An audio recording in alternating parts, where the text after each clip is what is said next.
আচ্ছা, জীবনে কখনো কোনো মৃত ব্যক্তিকে গোসল করিয়েছেন? যদি কখনো সুযোগ হয় তাহলে সেই মৃত ব্যক্তিকে গোসল করাবেন। তখন খুব কাছ থেকে দেখবেন মৃত মানুষের দেহটা কতটা অসহায় লাগে, মৃত্যুর পরে মানুষের দেহ কতটা ভয়ের কারণ হয়ে দাঁড়ায়। সুযোগ পেলে রাতে লাশটা পাহারা দেবেন, তখন বুঝতে পারবেন প্রিয় মানুষটার লাশ রাতের বেলায় আপনার কাছে কতটা অদ্ভুত লাগে, কতটা ভয়ের কারণ হয়ে ওঠে, কতটা আতঙ্কের কারণ হয়ে যায়। সুযোগ পেলে মৃত ব্যক্তির শরীরে একটু হাত লাগিয়ে কিছুক্ষণ তার স্পর্শ নেবেন। আপনি তখন উপলব্ধির সুযোগ পাবেন এই পৃথিবীতে বিশাল প্রভাব প্রতিপত্তি মৃত্যুর পরে কতটা নির্যাতনের রূপ নেয়। সুযোগ পেলে আপনজনদের লাশ কবরে নামাবেন খুব আগ্রহ নিয়ে।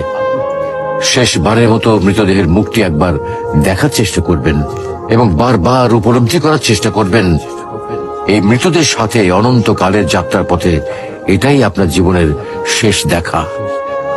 সুযোগ পেলে মাঝে মধ্যে কবরস্থানে গিয়ে নীরবে কিছুক্ষণ দাঁড়াবেন। এরপর মনে মনে চিন্তা করবেন জীবনের লাভ ক্ষতির হিসাব। এই মৃত মানুষগুলো এই পৃথিবীতে কি করে গেছেন, কাদের রেখে গেছেন।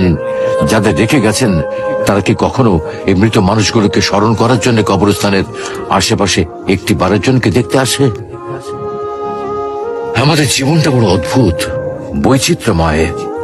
আমরা এর জন্য ওর জন্য, ধন সম্পদের জন্য, ঐশ্বর্যের জন্য, বাড়ি গাড়ি টাকা পয়সার জন্য কত না মায়া দেখাই, আগ্রহ দেখাই, আরো চাই আমাদের। অথচ এই জীবনে আমরা মৃত্যুর কথা না ভেবে, পরকালের জবাবদিহির কথা না ভেবে কিভাবে আরো সম্পদ অর্জন করতে পারে সেই চিন্তায় বিভোর থাকি। হায় রে জীবন, এখনো সময় আছে, ফিরে আসুন মহান রবের দিকে।